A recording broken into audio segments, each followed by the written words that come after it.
Bom dia, eu fiz exercício hoje, graças a Deus.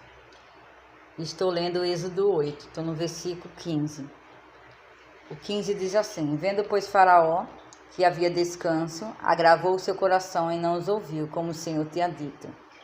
O 13: E o Senhor fez conforme a palavra de Moisés, e as rãs morreram nas casas, nos pátios, nos campos, e ajuntaram-nas em montões, e a terra cheirou mal. Aqui é sobre a praga das rãs. Esconderam na geladeira. Bom dia.